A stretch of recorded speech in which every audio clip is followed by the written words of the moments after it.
Bro Brian, good evening. Pakinggan ko kasi yung video. Matagal na yata yun na yung dinidepensa ni Bro Wendell yung tungkol sa Sabbath day natin na Sunday. SDA yung nag-comment kasi na ang ginamit nila again sa Catholic na ang doon sa Pasyong Mahal yata yun, o tama ba? Pasyong Mahal, yung isang awit na nagsasabing pinapangilin ang Sabado. Tapos sabi naman ni Bro Wendell na yun ay patungkol sa mga Jewish. Ang tanong ko, may ibang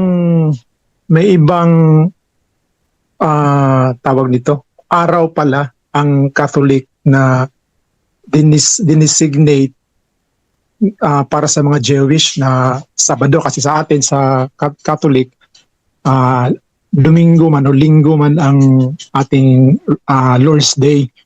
So, yun ang tanong ko, Bro Ben, kung talagang may dinesignate na araw na Sabado nga sa mga Jewish.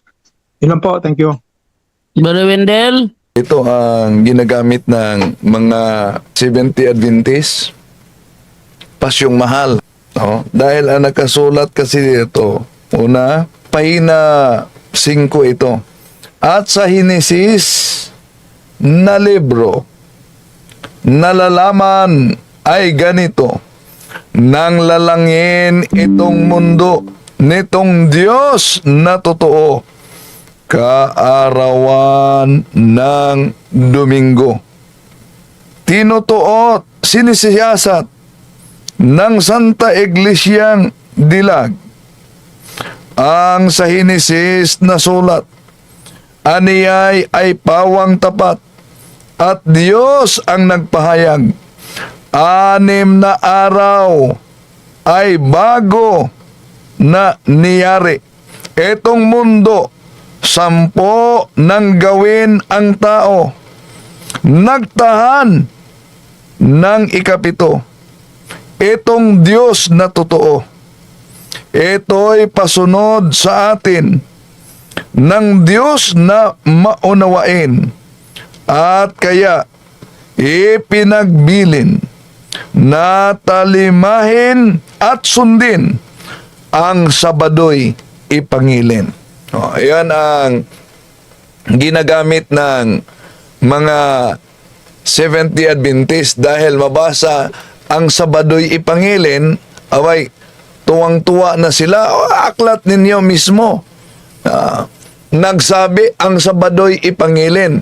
Una, wala naman tayong, kaya nga sinulat, wala naman tayong tutol na ang Sabado'y ipangilin pero sa mga Hudyo. Pero sa unang bahagi dito, may mabasa dito, at sa Henesis na libro, nalalaman ay ganito, nang lalangin itong mundo nitong Diyos na totoo, kaarawan ng Domingo. Ba't Domingo ang ginamit dito?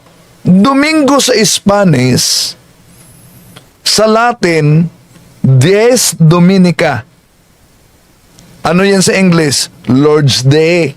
Yun ang araw para sa mga Kristiyano, Domingo, dahil ang Saturday kasi, ayon sa aklat ng mga Seventh-day Adventist, yung term na Saturday na araw, Saturn ang tumutukoy na Diyos-Diyosan niyan na sinamba ng mga pagano. Ngunit ang Sunday, kaya tinatawag na Sunday, sa Latin, Dies Dominica. Sunday, Dies Soles. Dies Soles, ibig sabihin, yo'y tumutukoy sa araw, no, na sinasamba.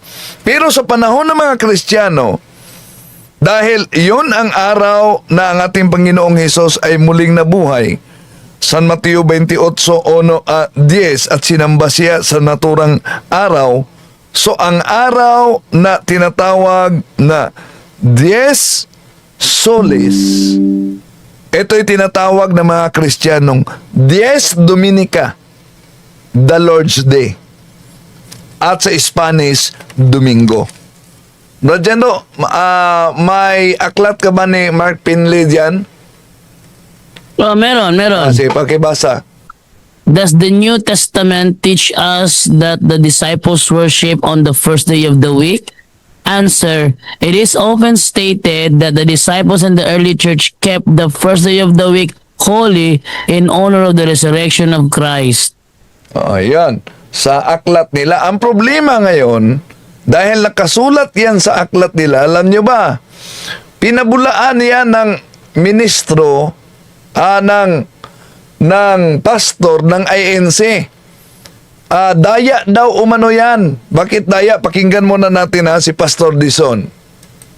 Ito pa sa number ni Talibong. Sabi ni Talibong, si Mark Finley daw ang siya pong may sulat nito. Okay? Sabi daw ni Mark Finley, does the New Testament teach that the disciples worship on the first day of the week? Sabi ni Mark Finley daw yan.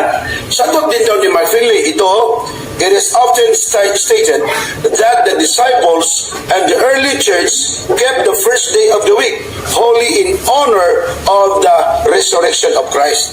Na mga kapatid, napansin niyo po ba na yung ginawa ni Talibong, ang honor niya mga kapatid, dalawang N. Tingnan niyo, paano niya pinasinungalingan? Ang honor daw, ginawa kong dalawang N. Sige, nakita niyo dyan. Dalawang N ba yan? Isa lang yan. Pero sabi niya, paano daw dinaya ang aklat? Kaya tampered, dalawang N. Balikan natin Na mga kapatid, napansin niyo po ba na yung ginawa ni Talibong, ang honor niya mga kapatid, dalawang N. Yan. Talibong, ang Tinuro honor pa niya. Isa lang. Nakita niyo yung unang, yung publish niya mga kapatid?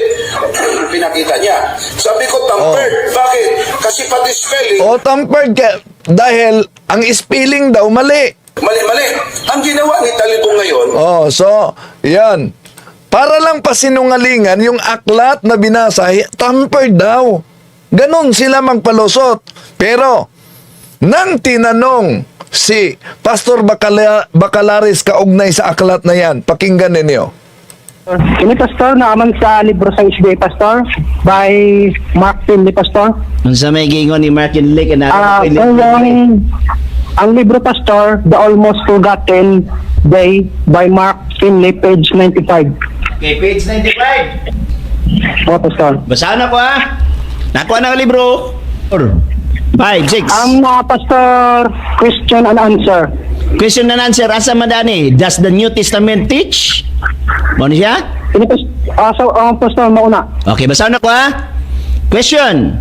Does the New Testament teach that the disciples worship on the first day of the week? Naigibutang din nga pangutana. Answer.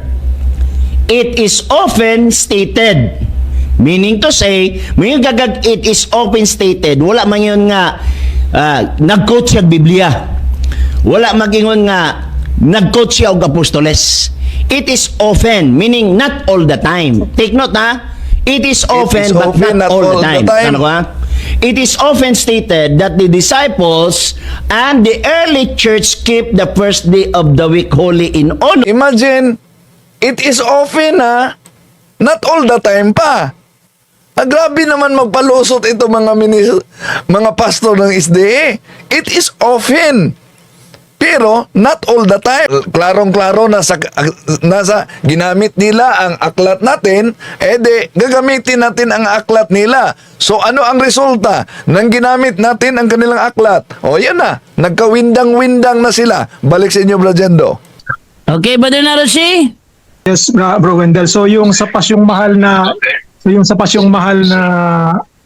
na awit, yun talaga ay patungkol sa Jewish, yung may linya doon na ipangingin ang Sabado. Sa mga Jewish, Sabado talaga ang sa kanila. Pero ang sa Kristiyano, Domingo. Okay, bro. Saka maganda, dagdag na lang, maganda rin yung pagka-explain mo doon, bro, yung sa Revelation 1 verse 10 ba yun, na walang kahit anong version ng Bible na pagdating sa Lord's Day, nagsasabing Sabado. lahat ng, kung tama ba, na lahat ng version ng Bible, yung sa Revelation 10 verse 1, ang sinasabi talaga doon, Domingo or Sunday, so walang Sabado. Yes. Tama ba yun, Rowan? No? Totoo yan. Dahil kahit na sa Spanish Bible sa Revelation chapter 1 verse 10, ang mabasa diyan, yo poy en el espíritu en el día del domingo. Domingo talaga. Meron din sa ano, Brother Wendell, sa TLA. Yes. Sa TLA, ganito ba kasabi sa TLA o Revelation 1 verse 10, ganito ba kasabi o? Pero un Domingo, pwede ba will po del Espiritu Santo? Ano? Domingo rin. Yun lang po, maraming salamat. I-clarify ko lang at least kami, kahit hindi ganun ka galing pa sa Bible, pero pagdating sa mga ganung questions, meron na rin kaming basis. Sige po, maraming salamat Bro Wen, tsaka sa inyong lahat dyan sa PPP.